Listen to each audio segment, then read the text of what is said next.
Hello बच्चों। बच्चों आज हम करेंगे मेधावी एग्ज़ाम का मॉडल पेपर नंबर 3 सॉल्व करेंगे और आपको इस पीडीएफ का लिंक डिस्क्रिप्शन में मिल जाएगा। पहले आप इस पीडीएफ को डाउनलोड करें और बिना देखे कोई आंसर आप खुद से सॉल्व करें। उसके बाद अपने आंसर की को इस सॉल्यूशन से मैच करें कि आपके कितने क्वेश्चन ठीक हैं। आप बिना पहले करे इस वीडियो को ना देखें, इससे आपकी प्रैक्टिस नहीं होगी बस, है ना? आप एक दर्शक बन के रह जाओगे। आप पहले इस पेपर को सॉल्व करो अपने आप। मैंने इसका लिंक डिस्क्रिप्शन में डाल दिया है, वहाँ से डाउनलोड करो। ठीक है बच्चों?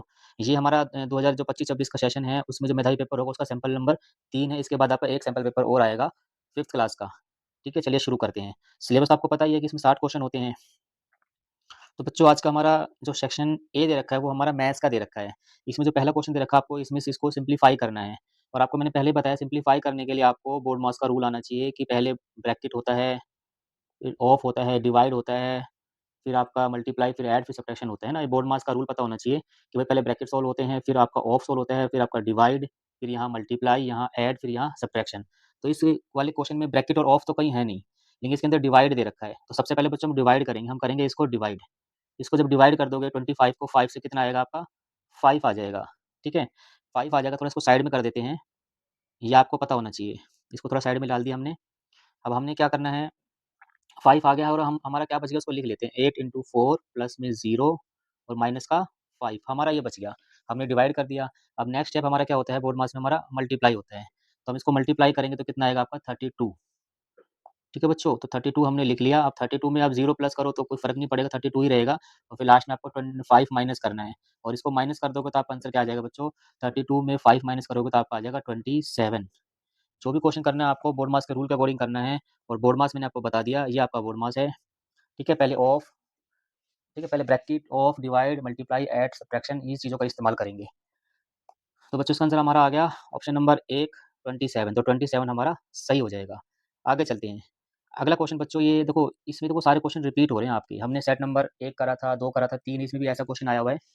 ठीक है, सेंटीमीटर किलोमीटर वाला। वो कह रहा है कि यदि एक नक्शे पर 1 सेंटीमीटर जमीन पर 200 किलोमीटर की दूरी के बराबर है, तो मानचित्र पर कश्मीर और केरल के बीच की दूरी क्या होगी यदि वे जमीन 2700 किलोमीटर दूर है। तो देखो मैंने आपको इसमें बताया था पहले भी, आपको करना क्या है, आपको दे रखा है कि भाई 1 सेंटीमीटर, 1 सेंटीमीटर का मतलब क्या है 200 किलोमीटर, हमने लिख लिया। फिर आगे दे दिया आपको कि भाई 2700 किलोमीटर का मतलब कितना सेंटीमीटर, हमें ये नहीं पता कि कितना सेंटीमीटर, यही निकालना है हमें। तो हम इसकी क्रॉस मल्टीप्लाई कर देंगे, इसकी मल्टीप्लाई इससे कर देंगे, इसकी मल्टीप्लाई इससे कर देंगे। इसको यूनिटी मेथड बोलते हैं। अब हम मल्टीप्लाई करेंगे 2700 की 1 से और बराबर में 200 की मल्टीप्लाई करेंगे हम सेंटीमीटर से ना, ये सेंटीमीटर ही निकालना है आपको। अब देखो बच्चों किसी को 1 से मल्टीप्लाई करेंगे तो कोई फ़र्क नहीं पड़ेगा, उतने का उतना ही रहेगा। हमने इसमें क्या देखा, इसको मल्टीप्लाई करेंगे तो हमारा इतना का इतना ही रहेगा और यहाँ पे हमारा क्या 200 तो वो नीचे आ जाएगा इसको डिवाइड करने के लिए और यहाँ पे हमारा बच जाएगा सेंटीमीटर। अब 2 जीरो से 2 जीरो कट जाएगी। इसके बाद हमारा क्या बचा हुआ है 27 और 27 के नीचे क्या है 2 है, तो 27 का हाफ कितना होता है, तो भाई 26 का हाफ 13 और ये 13.5 आ जाएगा आपका। इसको हाफ करोगे ना 13.5 सेंटीमीटर आ जाएगा। तो आपका ऑप्शन नंबर 3 ठीक हो जाएगा, 13.5। ठीक है बच्चों, चलिए शुरू आगे चलते हैं। अब अगला क्वेश्चन देखते हैं। अगला क्वेश्चन दे रखा है हमें, यदि एक आयत का क्षेत्रफल क्या होगा जिसकी लंबाई 15 सेंटीमीटर और परिमाप 90 सेंटीमीटर है। तो बच्चों इस क्वेश्चन को करने के लिए थोड़ा स्पेस चाहिए होगा, तो हम थोड़ा यहाँ पे स्पेस बना लेते हैं पहले जल्दी से। बच्चों हमने स्पेस बना लिया है। अब क्वेश्चन हमारा है, इसमें दे रखा है कि हमें एक आयत है, तो हम एक आयत ड्रॉ कर लेंगे फटाफट से। हमें आयत बना लिया ये वाला, ये आयत बन गया। अब आयत का क्या बोला, लंबाई कितनी है 15 सेंटीमीटर है, इसकी लंबाई 15 सेंटीमीटर है और आपको दे रखा है इसका परिमाप। अब इसका परिमाप पेरीमीटर क्या होता है, पेरीमीटर होता है 2l प्लस बी और इक्वल टू 90, आपको ये दे रखा है। हमने परिमाप बराबर परिमाप रख दिया। अब इसको l प्लस बी को हम यहीं छोड़ देंगे और वो उसको काट देगा, 2 कितने आएगा हमारा 45 आ जाएगा। अब हमें पता लग गया कि l प्लस बी कितने हमारा 45 है। और इस क्वेश्चन से हमें क्या पता दिख रखा है आपको, जिसकी लेंथ कितनी है 15 है। अगर ये 15 है और ये दोनों मिला के 45 है, दोनों मिला के 45 है, तो कितना बच जाएगा बच्चों, तो बच्चों ये बच जाएगा 30, क्योंकि दोनों को हम जोड़ देंगे तो कितना आएगा हमारा 45 आएगा, तो 30 बच जाएगा हमारा। यानी इसकी जो ब्रेथ कितनी है आपकी 30 है। अब हमें क्या बोल रखा है, इसका क्षेत्रफल बताओ, क्षेत्रफल क्या होगा। तो हमें पता है कि क्षेत्रफल क्या होता है, परिमाप का सॉरी आयत का क्षेत्रफल होता है एल इंटू बी। यानी हमें एल हमारे पास है, बी हमारे पास है, इन दोनों को मल्टीप्लाई कर देंगे, हमारा 0 और 15 3 जा 45, 45 आपका सेंटीमीटर स्क्वायर आ जाएगा। ये इसका आ जाएगा क्षेत्रफल। ठीक है, तो कुल मिलाकर आपको फॉर्मूले पता होने तभी आप क्वेश्चन कर पाओगे, ऐसे नहीं हो पाएंगे हमसे क्वेश्चन जब तक वो फॉर्मूले हमें नहीं पता होंगे। अगला क्वेश्चन देखते हैं बच्चों। अगला है क्वेश्चन नंबर 4 आपका। ठीक है भाई, ये क्वेश्चन नंबर 4 है। क्वेश्चन नंबर 4 में दे रखा है आपको, ध्रुव कक्षा 5 का छात्र है। ध्रुव के अध्यापक ने उसे पूर्ण संख्याओं का भाग करना, भागफल व शेषफल ज्ञात करना तथा साथ ही भाग की जाँच करना सिखा दिया है। यानी टीचर ने इसको डिवाइड के सारे रूल बता दिए हैं। तो नीचे दे रखा है कि ध्रुव ने पूर्ण संख्याओं के भाग की संक्रिया सीखते हुए निम्न निष्कर्ष निकाले हैं। उसने क्या निष्कर्ष निकाले हैं? 4 दे रखे हैं। आपको बताना है इसमें से कौन-सा निष्कर्ष गलत है। तो बच्चों ये डिवाइड का रूल आपको पहले मैं समझा देता हूँ, उसके बाद समझ में आएगा ये भागफल है ना, भागफल, शेषफल ये क्या होता है? तभी क्वेश्चन समझ में आएगा आपको। तो मैंने यहाँ पे साइड में लिख दिया है, नीचे जब रफ काम है होता है, यहाँ पे देखो, यहाँ पे साइड में लिख दिया है। इसमें क्या होता है कि जो बीच में होता है जिसको हम डिवाइड करते हैं, उसको हिंदी में बोलते हैं भाज्य। उसको हिंदी में क्या कहा जाता है? भाज्य कहा जाता है, मतलब ये भाज्य है। और जिससे हम डिवाइड करते हैं वो भाजक होता है, और जो भागफल, ठीक है, टेबल में पढ़ते हैं वो यहाँ आता है, और जो बच जाता है उसको हम शेषफल बोलते हैं। तो जो डिवाइड का जो रूल होता है उसमें क्या होता है, अगर हमें बीच वाला निकालना है, भाज्य निकालना है, तो हमेशा वो भाजक और भागफल की मल्टीप्लाई के बराबर होगा, और प्लस में वो शेषफल भी होगा, ठीक है? और इसको देखो इंग्लिश में क्या बोलते हैं वो भी लिख रखा है मैंने इसके अंदर। यहाँ पे दे रखा है आपको, इसको डिविडेंड बोलते हैं, इसको डिवाइज़र बोलते हैं, इसको कोशेंट बोलते हैं और इसको रिमाइंडर बोलते हैं। तो डिविडेंड हमेशा बराबर किसके होता है? डिवाइज़र मल्टीप्लाई कोशेंट, इन दोनों की मल्टीप्लाई में क्या जोड़ देंगे हम? रिमाइंडर। तो ये डिवाइड का रूल है, उस क्वेश्चन में इसका इस्तेमाल होगा, तो मैं आपको दिखा देता हूँ यहाँ पे। उसने 4 निष्कर्ष निकाले हैं, उसमें से बताना है कि कौन-सा गलत है।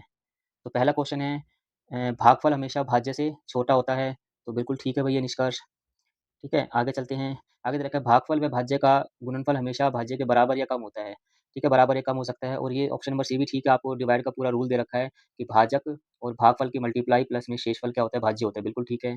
नेक्स्ट दे रखा है कि भई शेषफल भाजक से बड़ा होता है, तो ये क्वेश्चन गलत हो जाएगा, ये लास्ट वाला।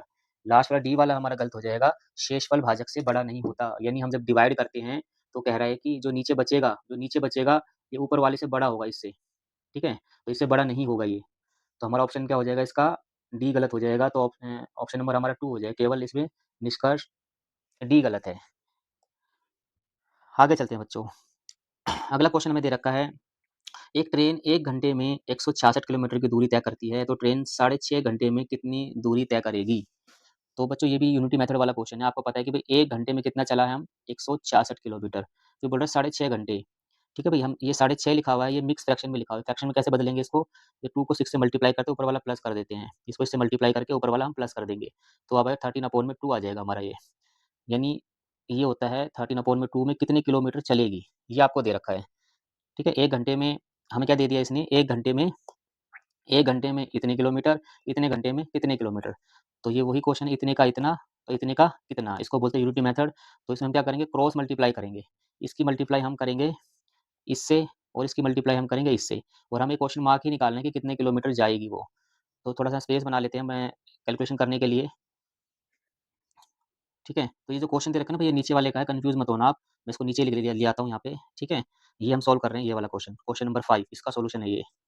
अब इसको हम क्रॉस मल्टीप्लाई करेंगे, तो 1 की मल्टीप्लाई होगी आपकी किलोमीटर से, तो कोई फ़र्क नहीं पड़ता, 1 को किसी से मल्टीप्लाई करो सेम रहेगा।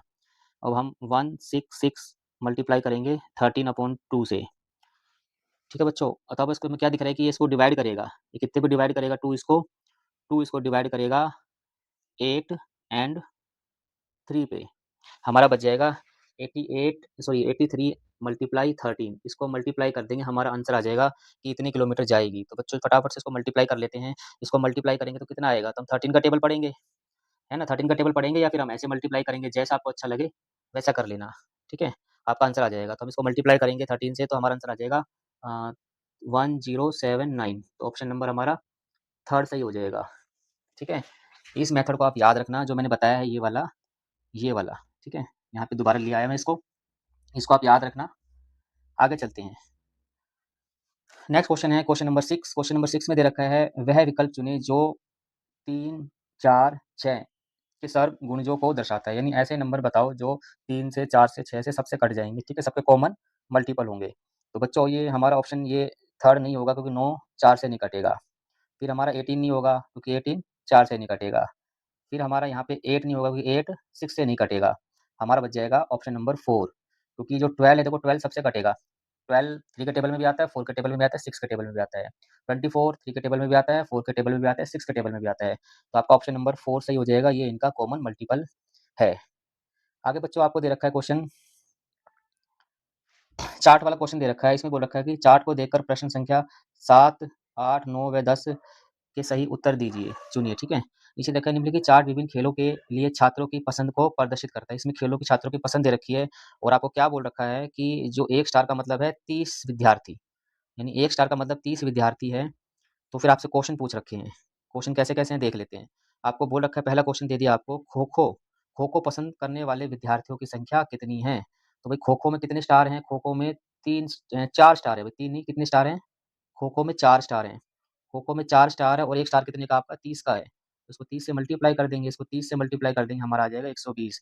तो खो-खो पसंद करने वाले 120 हैं, तो ऑप्शन नंबर 2 हमारा सही हो जाएगा। नेक्स्ट क्वेश्चन दे रखा है आपको विद्यार्थियों को कौन-सा खेल सबसे कम पसंद है? तो सबसे कम खेल पसंद वाला कौन-सा है? तो सबसे कम स्टार बच्चों इसमें दिख रहे हैं फुटबॉल में। तो फुटबॉल में कितने स्टार हैं? 3। तो सबसे कम खेल वाला फुटबॉल हो जाएगा, ऑप्शन नंबर हमारा सेकंड सही हो जाएगा, फुटबॉल सबसे कम पसंद है। आगे चलते हैं, आगे बोल रखा है कितने छात्र फुटबॉल की तुलना में कबड्डी का अधिक पसंद करते हैं? ठीक है, कबड्डी को अधिक पसंद करते हैं, फुटबॉल की तुलना में। तो हम इसमें देखेंगे, भई कबड्डी में कितने स्टार हैं? तो कबड्डी में 1, 2, 3, 4, 5, 6 कबड्डी में 6 स्टार हैं। और फुटबॉल में कितनी हैं? 3 स्टार हैं। तो हमने देखा कि 3 स्टार एक्स्ट्रा पसंद कर रहे हैं ना, वहाँ पे 6 हैं, वहाँ पे 3 हैं। तो इसकी तुलना में 3 स्टार एक्स्ट्रा पसंद कर रहे हैं और 1 स्टार कितने का हमारा 1 स्टार है 30 का। तो इसको मल्टीप्लाई कर देंगे 3 ज़ीरो जा 0 और 3 3 जा 9। तो 90 बच्चे क्या हैं? अधिक पसंद करते हैं फुटबॉल की तुलना में कबड्डी को। अगला क्वेश्चन देखो बच्चों, क्वेश्चन नंबर 10। क्वेश्चन नंबर 10 में क्या दे रखा है आपको? राहुल के परिवार में 6 सदस्य, 4 बड़े और 2 बच्चे हैं। उन उनने एक केक खरीदा, उसे अपने परिवार के सदस्यों को बराबर बाँटा। अगर दोनों बच्चों को केक का कुल 1/3 भाग, है ना, 1/3 भाग मिलता है, तो बड़ों के लिए कितना केक बचेगा? देखो, ठीक है, सवाल कोई दिक्कत नहीं है। हमारा क्वेश्चन क्या बोल रहा है इसमें, उसने केक खरीदा है और क्या बोल रहा है, बच्चों को तो केक का कितना भाग मिल गया? ये 1/3, ठीक है? तो बड़ों के लिए केक कितना बच गया? तो वो बच्चों सिंपल सी कहानी है, भई जो केक है, ठीक है? केक है, इसके इसने 3 हिस्से कर लिए, 1, 2 और 3। केक के 3 हिस्से कर लिए गए हैं। अब बच्चों को जो मिला है, बच्चों को हम बोलेंगे कि बच्चों को मिला है ये वाला। बच्चों को मिल गया, 1 हिस्सा मिल गया, 2 बच्चों को 1 हिस्सा मिल गया है, इसको हम क्या बोलेंगे इस वाले हिस्से को? भई ये मिल गया आपको 1/3, इसको बोलेंगे 1 शेयर मिल गया कितने में से? 3 में से मिल गया। अब कह रहे बड़ों के लिए कितना बचा है? तो हम सिंपल है, बड़ों के लिए भी बता सकते हैं कितना बचा है। भई बड़ों के लिए 2 हिस्से बच गए हैं, एक ये हिस्सा बच गया है और एक ये वाला हिस्सा बच गया है। तो इसको हम क्या से लिखेंगे? फ्रैक्शन में लिखेंगे, 2 हिस्से बच गए हैं, कितने में से बच गए हैं? 3 में से, ठीक है? तो ये बड़ों के लिए बच गया है, यही पूछ रखा था, बड़ों के लिए कितना केक बच गया है? तो ऑप्शन नंबर 3 हो जाएगा हमारा 2/3। ठीक है बच्चों, फ्रैक्शन वाला क्वेश्चन है ये, आप आराम से कर सकते हो। ये हमने देख ही लिया, डिवाइड का रूल है हमारा। आगे आपके 10 क्वेश्चन रीज़निंग के आते हैं बच्चों। रीज़निंग बिल्कुल ईज़ी है, ध्यान से करना है, जल्दबाज़ी मत करना। आपको बोल रहा है इस फिगर को पूरा करना है और क्या आएगा? आपको देखो यहाँ पे दिखाई दे रहा होगा कि ये लाइट जो शेप है, ये डार्क शेप है, ये लाइट शेप है, यहाँ पे डार्क शेप आएगी, ठीक है? अब डार्क शेप आएगी, ये तो हमें पता लग गया, वो डार्क शेप के अंदर ही है। ठीक है, फिर आगे देखते हैं कि यहाँ पे क्या आएगा? यहाँ पे एक ऐसी लाइन आएगी, ठीक है? और ये बीच में लाइन तो आएगी नहीं, तो ये ऑप्शन कट गया, ये बीच वाली कट गई, ये बीच वाली कट गई, तो हमारा ये वाला बच गया। ऑप्शन नंबर थर्ड, ठीक है ना? ऐसे ऑप्शन से देख के हम सारे काट के आराम से आंसर निकाल सकते हैं। क्वेश्चन नंबर 12 में दिया गया है सही विकल्प चुनकर दी गई आकृति को पूरा कीजिए। यहाँ पे कौन सी आकृति आएगी? तो आपको बच्चों इसके अंदर दिख रहा है कि पहले आपका आया है सर्कल, फिर ट्रायंगल, फिर सर्कल, फिर ट्रायंगल। तो ये पैटर्न चल रहा है हमारा, तो इस पैटर्न को देखने के लिए हम यहाँ पे क्या आएगा? सर्कल आएगा। तो ये क्वेश्चन गलत हो जाएगा, ये गलत हो जाएगा। सर्कल तो सेंटर में, सर्कल ऊपर डाल दिया, तो ये भी गलत हो जाएगा। तो हमारा ये हो जाएगा ऑप्शन नंबर ए, सर्कल सेंटर में आएगा बिल्कुल यहाँ पे। ठीक है? तो ऑप्शन नंबर ए हमारा सही हो जाएगा। आगे आपको दे रखा है ये सही विकल्प चुनकर दी गई आकृति को पूरा कीजिए। ये आकृति आपको पूरा करनी है सही विकल्प चुनकर। तो इसमें आपको दिखा रखा है, इसमें हमें देख रखा है कि भाई इसमें एक सर्कल पूरा बनेगा ऐसे करके। सर्कल पूरा बनेगा फिर एक लाइन आएगी, है ना? ऐसे सर्कल पूरा बनेगा और एक लाइन आएगी और उसमें से कट आएँगे। कट क्या है उसके अंदर एम लिखा हुआ है, ऐसे एक एम आएगा और ये इसका इधर ही फेस रहेगा तो ये गलत हो जाएगा, है ना? और बीच में एक सर्कल छोटा-सा भी आएगा। तो ये गलत हो गया, ये गलत हो गया। हमारा ऑप्शन नंबर थर्ड बच गया, तो थर्ड सही हो जाएगा। आप ऑप्शन से देखा करो कौन-सा नहीं हो सकता। उसको हटा दिया करो, आपका आंसर अपने आप निकल के आ जाएगा। अगला क्वेश्चन देखो बच्चों, अगला क्वेश्चन है रीना शुरुआत में अपने स्कूल की ओर मुँह करके खड़ी थी, ठीक है? रीना शुरुआत अपने स्कूल की ओर फेस करके खड़ी थी, यानी इसका स्कूल इधर है तो इसका इधर फेस था, ठीक है? ये रीना का इधर फेस था। फिर कह रहे हैं कि उसके बाद घड़ी की दिशा में घूमकर वो पश्चिम की ओर चली गई। अब वो घड़ी की दिशा मतलब क्लॉकवाइज़, ठीक है? मैं आपको थोड़ा समझा देता हूँ, नीचे मैंने कुछ बना रखा है पहले से ही। यहाँ दिख रहा है आपको? भाई उसका इधर फेस था, भाई उसका फेस किधर था? स्कूल की तरफ था, उसका यहाँ पे स्कूल था। उसका स्कूल की तरफ फेस था, वो क्लॉकवाइज़ घूमी है, ठीक है? तो यहाँ पे दिख रहा है आपको, इसको बोलते हैं हम क्लॉकवाइज़, है ना? घड़ी की दिशा में ये क्लॉकवाइज़ है। उल्टा घूमेगा तो ये एंटी क्लॉकवाइज़ है। तो कह रहे घड़ी की दिशा में घूमी और वो पहुँच गई है ईस्ट में, सॉरी कह रहे हैं वो पहुँच गई है वेस्ट में। है ना? वेस्ट इधर रखा है पश्चिम, वो पश्चिम में पहुँच गई है, ठीक है ना? यहाँ पे वेस्ट लिखा हुआ है, घड़ी की दिशा में घूमी और वेस्ट में पहुँच गई है, तो हमने कहा यहाँ पे करेंगे तो भई ये ऐसे करके वेस्ट में पहुँच जाएगी। अब उसका इधर फेस हो जाएगा, ठीक है? तो बच्चों आपको ये कितना डिग्री हो जाएगा आपका? स्ट्रेट लाइन में जो एंगल होता है वो 180 डिग्री का होता है, तो आपका आंसर आ जाएगा 180 डिग्री। तो ऑप्शन नंबर सेकंड सही हो जाएगा। एक छोटी-सी बात और मैं बता देता हूँ आपको, थोड़ा साइड में कर लेते हैं इसको। थोड़ा साइड में कर लेते हैं।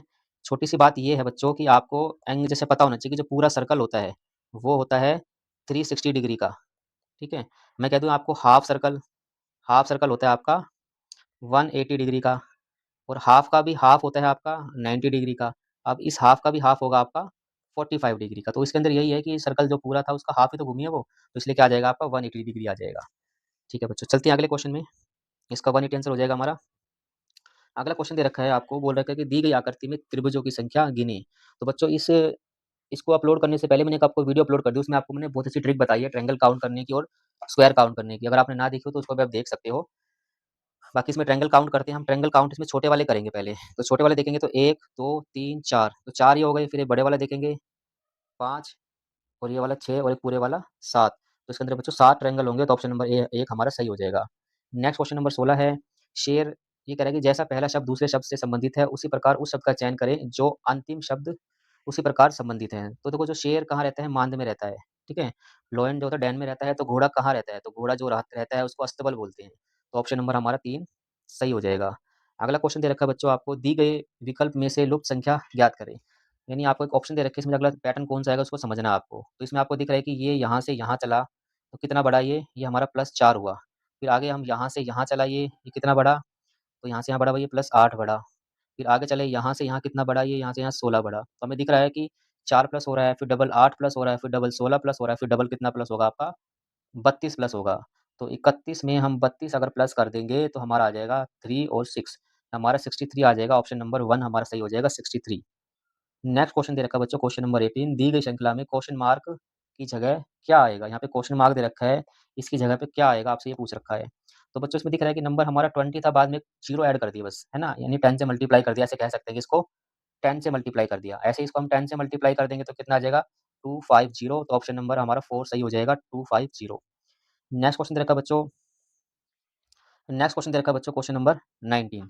इसे बोल रखा है विषम का चयन करें, ठीक है? Select the odd one. इन चारों में से कौन-सा अलग है उसको चयन करें। तो बच्चों इन चारों में से अलग हो जाएगा आपका हाथी, ठीक है? जो कुत्ता, भैंस और बिल्ली ये पालतू जानवर बोल सकते हैं इनको, जो हाथी होता है वो वाइल्ड एनिमल है, तो इसका आंसर ऑप्शन नंबर 2 सही हो जाएगा। आगे दे रखा है कौन-सा रंग इंद्रधनुष में देखा जा सकता है? तो आपको पता है कि इंद्रधनुष में 7 रंग होते हैं, इंद्रधनुष में कौन-सा रंग देखा जा सकता है? तो इसकी हिंट के लिए आपको मैंने नीचे इंद्रधनुष बना दिया, इसको देख के बताओ आंसर आप। तो इसमें कौन-सा रंग दिख रहा है बच्चों जो ऊपर लिखा हुआ है? तो इसमें दिख रहा है पीला, है ना? ये पीला है, सही से इसमें थोड़ा हिंदी में टाइपिंग में गलत हो गया है, ये क्या है? पीला है।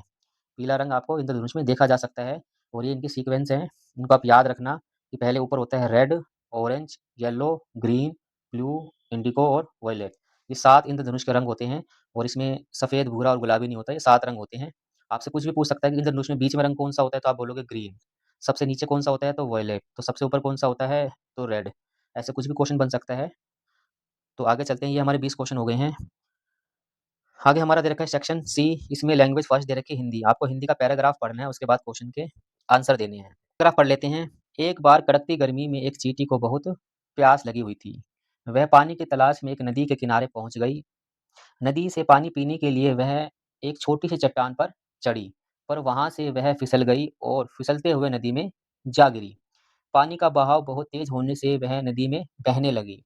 पास ही में एक पेड़ पर एक कबूतर बैठा हुआ था। उसने चींटी को नदी में गिरते हुए देख लिया। कबूतर ने जल्दी से एक पत्ता तोड़ा और नदी में चींटी के पास फेंक दिया। चींटी उस पत्ते पर चढ़ गई और कुछ देर बाद चींटी किनारे लगी और वह पत्ते से उतरकर सूखी जमीन पर आ गई। उसने पेड़ की तरफ देखा और कबूतर को धन्यवाद दिया। उसी दिन शाम को एक शिकारी जाल लेकर कबूतर को पकड़ने आया। कबूतर पेड़ पर आराम कर रहा था। उसने शिकारी के आने का कोई अंदाजा नहीं था। चींटी ने शिकारी को देख लिया और जल्दी से पास जाकर शिकारी के पांव पर जोर से काटा। चींटी के काटने पर शिकारी की चीख निकल गई और कबूतर जाग गया और उड़ गया। तो इसमें हमने पैराग्राफ पढ़ा है, तो इसमें हमने क्या देखा कि चींटी की मदद कबूतर ने की और फिर कबूतर की मदद चींटी ने की। तो बच्चों इसमें हमें क्वेश्चन दे रखे हैं, इसके 5 क्वेश्चन मिलेंगे आपको, तो इनके आंसर देख लेते हैं। तो क्वेश्चन नंबर 21 में क्या दे रखा है आपको, इस कहानी से आपको क्या सीख मिलती है? तो बच्चों इसका ऑप्शन नंबर 1 सही हो जाएगा, कर भला तो हो भला। अगर किसी का भला करोगे तो ही भला होगा। आगे चींटी नदी में क्वेश्चन नंबर 22 चींटी नदी में कैसे गिरी? तो चींटी नदी में चट्टान से फिसल कर गिरी थी। ऑप्शन नंबर हमारा 2 ठीक हो जाएगा। आगे क्वेश्चन नंबर 23 कबूतर ने चींटी की आगे क्वेश्चन नंबर 23 दे रखा है, कबूतर ने चींटी को नदी में डूबने से कैसे बचाया? तो कबूतर ने कैसे बचाया? तो इसमें ऑप्शन दे रखा है, उसकी तरफ पत्ता फेंक कर उसको बचाया। अगला क्वेश्चन है, कड़कती शब्द का पर्यायवाची क्या है? कड़कती का मतलब क्या है? तो कड़कती का मतलब बच्चों है बहुत अधिक, ठीक है? कड़कती गर्मी, बहुत अधिक गर्मी। आगे कबूतर को शिकारी से बचाने के लिए चींटी ने क्या किया? तो इसमें ऑप्शन दे रखे हैं, चींटी ने क्या किया था बच्चों? तो चींटी ने शिकारी को ज़ोर से काटा था। तो ऑप्शन नंबर हमारा 2 सही हो जाएगा। ये सिंपल से 5 क्वेश्चन थे हमारे। अब आगे चलते हैं। आगे आपका इंग्लिश का पैराग्राफ आता है भाई। इंग्लिश का पैराग्राफ दे दिया, अब आप ध्यान से पढ़ेंगे और फिर इसके बाद इसके 5 क्वेश्चन देखेंगे। चलिए शुरू करते हैं। इसमें दे रखा है, बुद्धा वॉक ऑन फियरलेसली जो बुद्धा है बिना डर के चल रहा था। Angulimala ran as fast as he could but could not catch up with him. वो उंगली माल उसके बहुत तेज़ दौड़ चल रहा था लेकिन उसको वो पकड़ नहीं पा रहा था बुद्धा को। ही swore and shouted at Buddha उसने बुद्धा पे चिल्लाया but Buddha smiled kindly at him और उसकी तरफ उसने प्यार से स्माइल किया and continue to walk through the forest और जंगल की तरफ वो कंटिन्यू लगातार चलता रहा। This went on for several hours और ये कुछ समय तक चलता ही रहा एंड उंगली माल वॉज टायर्ड उंगली माल थक गया at last and set down और वो अंत में बैठ गया। Buddha stood in front of him और बुद्धा उसके सामने आके खड़ा हो गया। His face was shining with kindness for the Rober और उसके चेहरे पे बुद्धा पे चमक थी, दया थी उस डाकू के लिए, लुटेरे के लिए। उसने क्या बोला? Who are you man? उसने बोला कि तुम कौन हो? आस्क्ड उंगलीमाल। उंगलीमाल ने बोला कि तुम कौन हो? Why do you travel through this forest alone? और तुम इस जंगल से अकेले क्यों गुजर रहे हो? Aren't you afraid of Angulimala? क्या तुम उंगलीमाल से डर रहे हो? Why couldn't I catch you? और मैं तुम्हें पकड़ क्यों नहीं पा रहा? What magic do you possess? तुमने ये कैसा जादू किया है? आगे है बुद्धा रिप्लाइड जेंटली बुद्धा ने बड़े जेंटली रिप्लाई दिया उसको बोला I am a friend of yours मैं तुम्हारा दोस्त हूँ and I have come to the forest to help you और मैं इस जंगल में तुम्हारी मदद करने के लिए आया हूँ। I have come to save you for further sin sin मतलब होता है पाप करने में आप तुम्हें आगे जब पाप करोगे उससे बचाने आया हूँ सेव करने आया हूँ। I am not afraid of you because मैं तुमसे नहीं डरता because I love you as I love all other man मैं तुमसे प्यार करता हूँ जैसे कि मैं बाकी लोगों से करता हूँ। My magic is the magic of kindness और मेरा जो जादू है वो मेरा काइंडनेस है, दयालुपन है फॉर ऑल लिविंग क्रिएचर्स सभी जीवों के लिए। These noble words touched the cruel heart of Angulimala, ठीक है? उंगलीमाल के ये जो शब्द थे उसके दिल को छू गए and he fail at the feet of Buddha और बुद्धा के चरणों में गिर गया। ओह लॉर्ड सेव मी मुझे बचाओ ही सैड सबिंग ठीक है? वो बिखलाते हुए, रोते हुए बोला, I am the greatest Sinner on the earth और मैं इस धरती पे सबसे बड़ा पापी हूँ। He cried bitterly and tears flowed from his eyes into unending streams उसकी आँखों से आँसू बहने लगे 2 अनंत धाराओं की तरह। तो बच्चों ये इसमें आपको दे दिया एक पैराग्राफ। अब इसमें क्वेश्चन देखते हैं, क्वेश्चन कैसे हैं? क्वेश्चन नंबर 26 दे रखा है इसके अंदर। इसमें पूछ रखा है आपसे where was Buddha walking? Buddha कहाँ वॉक कर रहा था? तो इसका हो जाएगा option number A forest. Next 27 number दे रखा है आपको find the words from the passage which means the quality of being kind. तो काइंड वाली जो क्वालिटी है उसको बोलते हैं काइंडनेस। तो ऑप्शन नंबर हमारा डी सही हो जाएगा। नेक्स्ट है who asked to Buddha who are you man? ये किसने पूछा? तो ये उंगली माल ने पूछा था कि तुम कौन हो? नेक्स्ट 29 नंबर है what is the verb in sentence he swore and shouted at Buddha? इसमें वर्ब क्या है? तो ऑप्शन नंबर सी है। ठीक है, swore and shouted. Next 30 number दे रखा है आपको Buddha went to the forest to save Angulimala from. वो बुद्धा फॉरेस्ट में गया था उंगली माल को किससे बचाने के लिए गया था? टाइगर से, रोबर से, है ना, हंगर से या फर्दर सिन से। तो फर्दर सिन हो जाएगा। सिन मतलब होता है आपका पाप, वो दूसरे को और पाप करने से बचाने के लिए गया था। नेक्स्ट सेक्शन नंबर ई में आपको general awareness and current affair दे रखा है, सामान्य जागरूकता। ये जीके के 10 क्वेश्चन हैं। क्वेश्चन नंबर 31 में दे रखा है संविधान दिवस कब मनाया जाता है? तो संविधान दिवस मनाया जाता है 26 नवंबर को, क्योंकि 26 नवंबर 1949 को हमारे देश का संविधान बन के तैयार हो गया था। ये ध्यान रखना। और 26 जनवरी को 1950 को वो लागू हुआ था। दोनों डेट आपको याद रखनी, दो की इंपॉर्टेंट है। आगे दे रखा है कि भारत की प्रथम महिला राष्ट्रपति कौन थी? तो भारत की प्रथम महिला राष्ट्रपति थी ऑप्शन नंबर 4 प्रतिभा पाटिल। ठीक है, तो ऑप्शन नंबर हमारा 4 सही हो जाएगा। और प्रथम महिला प्रधानमंत्री कौन है? वो इंदिरा गांधी है। आगे दे रखा है आपको क्वेश्चन नंबर 33 चंद्रगुप्त मौर्य प्राचीन भारत के एक महान राजा थे। उनके गुरु कौन थे? ठीक है, चंद्रगुप्त मौर्य के गुरु का नाम पूछ रखा है, तो उनके गुरु का नाम था आचार्य चाणक्य। चाणक्य चंद्रगुप्त मौर्य के गुरु थे और इनका दूसरा नाम भी है, उसको बोलते हैं कौटिल्य। ठीक है, कौटिल्य भी इनका दूसरा नाम है और इसको विष्णुगुप्त भी बोलते हैं। 3 नाम है चाणक्य के, ध्यान रखना आप थोड़ा। आगे दे रखा है आपको, भारत के गृह मंत्री कौन हैं? ठीक है, होम मिनिस्टर कौन है? तो भारत के गृह मंत्री हैं अमित शाह, तो ऑप्शन नंबर हमारा 3 सही हो जाएगा। नेक्स्ट क्वेश्चन दे रखा है जैविक खेती। जैविक खेती क्या है? तो जैविक खेती होती है बच्चों, इसका ऑप्शन नंबर हमारा 4 ठीक हो जाएगा। पशुओं और पौधों को जो अवशिष्ट पदार्थ होते हैं ना, वेस्ट मटेरियल, उससे फार्मिंग करना जैविक खेती होती है। नेक्स्ट बच्चों क्वेश्चन नंबर 36 दे रखा है, भारत का बर्डमैन किसे कहा जाता है? तो भारत का बर्डमैन कहा जाता है सलीम अली को कहा जाता है। नेक्स्ट क्वेश्चन नंबर 37, वीर बाल दिवस 26 दिसंबर 2022 को मनाया गया था, ये किसके ऊपर बनाया गया था? तो ये बनाया गया था बच्चों, ऑप्शन नंबर 3 हो जाएगा, गुरु गोविंद सिंह के पुत्र जोरावर सिंह और फतेह सिंह का शहीद दिवस बनाया गया था। ठीक है, और अभी हाल ही में एमसीडी में वीर बाल फुटबॉल कप भी हुआ था। नेक्स्ट दे रखा है आपको क्वेश्चन नंबर 38, सुश्रुत एक महान भारतीय वैज्ञानिक किस क्षेत्र से संबंधित हैं? तो बच्चों ये चिकित्सा से संबंधित हैं। ठीक है, ये मेडिसिन से संबंधित है, सर्जन थे सुश्रुत। नेक्स्ट क्वेश्चन दे रखा है आपको, फुटबॉल विश्व कप 2022 किस देश ने जीता था? तो बच्चों ये जीता था अर्जेंटीना ने जीता था। क्वेश्चन नंबर 1 सही हो जाएगा। और जीके का लास्ट क्वेश्चन दे रखा है आपको, गणतंत्र दिवस परेड 26 जनवरी 2023 में किस राज्य की झांकी को प्रथम पुरस्कार मिला था? तो बच्चों वो था उत्तराखंड था। उत्तराखंड की झांकी को पहला पुरस्कार मिला था। लेकिन आपको अगर पूछ ले कि 26 जनवरी इस साल, 26 जनवरी 2026 को किसको मिला था? तो बच्चों उसका आंसर हो जाएगा महाराष्ट्र को मिला था पहला पुरस्कार झांकी का। आगे बच्चों क्वेश्चन नंबर ईवीएस के हमारे 41 दे दिया कि निम्नलिखित में से कौन-सा बाघों और अन्य जंगली जानवरों की आबादी में गिरावट का कारण नहीं है? तो बच्चों इसका सही आंसर हो जाएगा, जंगल में आग लगना बाघों की गिरावट का कारण नहीं है।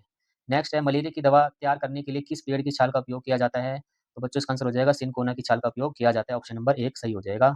हमारा है अगला क्वेश्चन नंबर 43, निम्नलिखित में से सांप की कौन-सी प्रजाति जहरीली नहीं है? तो अजगर प्रजाति जहरीली नहीं है, अजगर जकड़ के मारता है, डस के नहीं मारता। नेक्स्ट है, निम्नलिखित में से कौन-सा त्योहार चंद्रमा से जुड़ा हुआ है? तो बच्चों ईद का त्योहार का जुड़ा हुआ है, चंद्रमा से जुड़ा हुआ है। अगला क्वेश्चन है क्वेश्चन नंबर 45, अंतरिक्ष में जाने के लिए निम्नलिखित में से किसकी आवश्यकता होती है? तो बच्चों अंतरिक्ष यान की आवश्यकता होती है, तभी आप अंतरिक्ष में जा पाओगे। अगला एसएसटी के 5 क्वेश्चन आ गए हमारे। क्वेश्चन नंबर 46 दे रखा है, कौन-सा कथन महाद्वीपों के बारे में सही नहीं है? तो पहला ऑप्शन दे रखा है, इनका निर्माण पृथ्वी की गर्म हवा के ठंडा होने से हुआ है, सही है। अगला है, प्रारंभ में केवल एक ही बड़ा महाद्वीप था, बिल्कुल सही है, पेंजिया था। ऑप्शन नंबर 3 है, महाद्वीप एक दूसरे से दूर नहीं हो रहे हैं, तो ये गलत है भाई, महाद्वीप एक दूसरे से दूर होते हैं, दूर हो रहे हैं। नेक्स्ट है क्वेश्चन नंबर 47, निम्नलिखित में से कौन-सा ज्वालामुखी का प्रकार नहीं है? तो बच्चों ज्वालामुखी का प्रकार, ये प्रमुख प्रकार ज्वालामुखी का नहीं है, बाकी ज्वालामुखी के प्रकार हैं। ठीक है, प्रसुप्त ज्वालामुखी, सक्रिय और विलुप्त ज्वालामुखी, 3 प्रकार के ज्वालामुखी होते हैं। नेक्स्ट क्वेश्चन दे रखा है आपको, हम जानते हैं कि भूमध्य रेखा वह रेखा है जो पृथ्वी को 2 भागों में विभाजित करती है। भाई जैसे यहाँ पे मैंने एक ग्लोब बना दिया है, ठीक है? और इसको जो बीचों-बीच होती है उसको बोलते हैं भूमध्य रेखा, इक्वेटर बोलते हैं ये। इसको पृथ्वी को 2 भागों में डिवाइड करती है, यही कह रहा है वो, ये भूमध्य रेखा ऐसे तो पृथ्वी को 2 भागों में डिवाइड करती है, बिल्कुल करती है, ठीक है? बीचों-बीच रेखा होती है। इसके बाद क्या बोल रहे हैं? ये सही है, गलत नहीं है, ये सही है। अगला क्वेश्चन, अगला स्टेटमेंट दे रखी है, सभी अक्षांश रेखाएँ व्यास के बराबर होती हैं। तो बच्चों अक्षांश रेखा क्या होती हैं? जो आपकी जो इक्वेटर होती है उसके चलती है, पैरेलल चलती हैं ये। ये पैरेलल ऐसे चलती हैं, ये इमेजिनरी लाइन होती है, ये ऐसे पैरेलल चलती हैं। क्या सभी बराबर होती हैं? तो सभी बराबर नहीं होती भाई, ये सभी बराबर नहीं होती, ये हर जगह इनकी लंबाई घटती रहती है ना। अगर हम जाएँगे पोल की तरफ जाएँगे हम, तो इनकी लंबाई कम होती रहेगी, अगर हम इक्वेटर की तरफ आएँगे तो इनकी लंबाई बढ़ती रहेगी। तो ये वाला गलत हो जाएगा हमारा। आगे दे रखा है, पृथ्वी पर इनकी संख्या कितनी है? 179, ठीक है? ये जो लाइन है, ठीक है? लैटीट्यूड लाइन बोलते हैं इसको, ये 179 सही है। ये अक्षांश रेखाएँ काल्पनिक होती हैं, यानी ये इमेजिनरी होती हैं, अर्थ पे ऐसी कोई लाइन नज़र नहीं आएगी, वो हम ग्लोब पे बना लेते हैं। तो हमारा ये वाला ऑप्शन नंबर सेकंड गलत हो जाएगा। इसमें देखा कि जो अक्षांश रेखाएँ होती हैं, जो लैटीट्यूड्स होती हैं, वो इक्वल होती हैं। हर जगह इक्वल नहीं होती, छोटी-बड़ी होती है। यहाँ पे बड़ी है, फिर ऊपर जाओगे छोटी-छोटी, फिर छोटी होती चली जाएगी। ठीक है? आगे चलते हैं। क्वेश्चन नंबर आपका 49 दे रखा है, निम्नलिखित में से कौन-सा ऊर्जा का नवीकरणीय स्रोत है? ठीक है? तो बच्चों वो है सौर ऊर्जा का, है ना? जो सूर्य से बिजली बनाते हैं, ऊपर पैनल वगैरह लगाते हैं, तो ऊर्जा का वो नवीकरणीय स्रोत है। अगला क्वेश्चन दे रखा है क्वेश्चन नंबर 50, क्वेश्चन 50 में बोल रखा है, निम्नलिखित में से कौन-सा सुमेलित नहीं है? यहाँ पे कुछ घास के मैदान दे दिए, तो बच्चा सुमेलित कौन-सा नहीं है? ऑप्शन नंबर ए सुमेलित नहीं है। जो पेरी घास का मैदान है, वो दक्षिण अमेरिका में नहीं है, वो उत्तर अमेरिका में है। ठीक है? तो ऑप्शन नंबर ए हमारा सही हो जाएगा, ये गलत है। आगे क्वेश्चन दे रखा है, ईदगाह पाठ के अनुसार हामिद ने मेले में क्या खरीदा? तो उसने क्या खरीदा था? चिमटा खरीदा था। 52 में बोल रखा है, बाघ आया उस रात, इस कविता के लेखक कौन है? तो इसके लेखक हैं नागार्जुन। ये लास्ट वीडियो में बताया था हमने, उसमें क्वेश्चन आया था ये वाला। आगे दे रखा है, किसी को मारने से ज़्यादा बहादुरी उसे बचाने में है। यह सीख हमें किस पाठ से मिलती है? तो बच्चों ये मिलती है बिशन की दिलेरी से, इस पाठ में बताया गया है। आगे दे रखा है आपको क्वेश्चन नंबर 54 में दे रखा है, छोटी-सी हमारी नदी, पाठ की पंक्ति नीचे दी गई है, कौन-सी पंक्ति पाठ से नहीं है? तो ये पंक्तियाँ पढ़नी है और आपको बताना है इसमें से कौन-सी पंक्ति पाठ से नहीं है, तो ऑप्शन नंबर हमारा सेकंड ठीक हो जाएगा। पहाड़, पर्वत, मैदान होकर सागर में जाने को तैयार, ये पंक्ति इस पाठ से नहीं है। आगे आपको यहाँ पे दे रखा है, पुस्तक, अनाज, रामायण और गेहूँ, इन शब्दों के लिए कौन-सा विकल्प सही नहीं है? तो बोल रहा है पुस्तक जातिवाचक संज्ञा है, बिल्कुल सही है। अनाज आपको बोल रहा है कि अनाज जातिवाचक संज्ञा है, ये भी सही है। रामायण व्यक्तिवाचक संज्ञा, ये भी सही है। और जो गेहूँ है वो जातिवाचक संज्ञा नहीं है भाई, आपका ये वाला सही नहीं है। तो ऑप्शन नंबर हमारा 4 हो जाएगा इसका आंसर। अब लास्ट आपको क्वेश्चन दे दिए 5 क्वेश्चन इंग्लिश के टेक्स्ट बुक से दे दिए। आपको दे रखा है, who is the poet of the poem Topsy टर्वी land? इस पोएम का जो पोएट है, लेखक कौन है? वो बच्चों है ऑप्शन नंबर हमारा 3 सही हो जाएगा। H.E.